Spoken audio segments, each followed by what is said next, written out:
कई नाम लिए जा सकते हैं कि जिन्होंने इस देश के रक्षा और गौरव को बढ़ाया।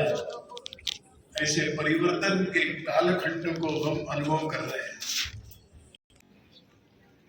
तब उन्होंने आगे जो चलकर कहा कि भारत कभी भी सुपर पावर नहीं बनेगा, अगर बनेगा तो यह सुपर राष्ट्र बनेगा कि सारे विश्व को मार्गदर्शन करने वाला भारत बनेगा। इसलिए सुपर पावर में हम सुपर राष्ट्र बनना चाहते हैं।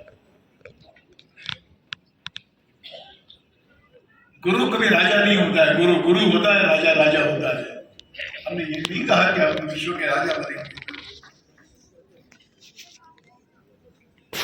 हजारों वर्षों से इस देश के अंदर जिसका रक्षण जिन महापुरुषों ने किया है, साधु संतों ने किया, सन्यासियों ने किया है, समाज सुधारकों ने किया है, पुरुषार्थ के बल पर संघर्ष करते हुए इस संस्कृति का रक्षण किया है। भारत मूल्यों पर चलने वाला देश है। भौतिकता की चकाचौंध में, बहाव में और पतन की दिशा में जाने वाला भारत नहीं, तो इस पतन को रोकने वाला एक पुरुषार्थी भारत विश्व को जरूरत है, उसकी आवश्यकता है।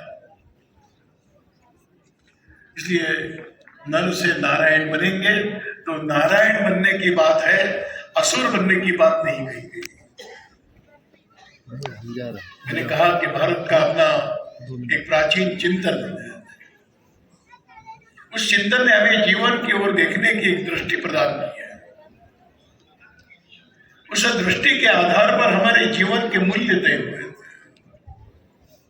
जिन जीवन मूल्यों को आचरण में लाने वाला जो समाज रहा, उसको हमने समाज की जीवन शैली इन शब्दों से वर्णन किया है। तो समझ में आता है, बार बार सोचना भी पड़ता है कि हमारे जीवन की दृष्टि क्या है, हमारे जीवन के मूल्य क्या है।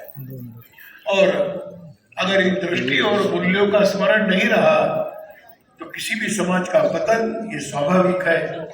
और पतन ये केवल भारत के लिए नहीं तो विश्व के लिए भी हानिकारक बनने वाला है। इसलिए भारत की बहुत जिम्मेदारी, बड़ी जिम्मेदारी है। तो संस्कृति है, मूल्य है, दृष्टि है। यहाँ पर संग छल संग तत्व कहा जाता है। साथ में बोलो, चलो एक स्वर में बोलो। परंतु महापुरुष ने इतना ही नहीं कहा, आगे चलकर कहा सर्वो मनांसि जानता, सबके मन को समझ के चलो। ये बड़ी बात कही है। केवल साथ साथ में चलने से नहीं होगा, केवल एक स्वरों में बोलने से नहीं होगा। हम परस्पर के जब तक हम अंतःकरणों को, मनों को नहीं समझेंगे, तब तक केवल बाह्य रूप से हम कुछ बातें करते रहेंगे। इसलिए जीवन की ओर देखने के यहाँ कभी भी भूखवाद का सम्मान नहीं हुआ। इसका अर्थ ये नहीं है कि हम गरीब जी रहे, हम दुर्बल रहे, नहीं, ऐसा नहीं कहा गया है। संयम से हम रहेंगे, हम सब प्रकार की सुख शांति प्राप्त करने के लिए पुरुषार्थ करेंगे। आज कभी कभी लगता है कि इसको भूलकर हम कहीं ना कहीं भटक गए।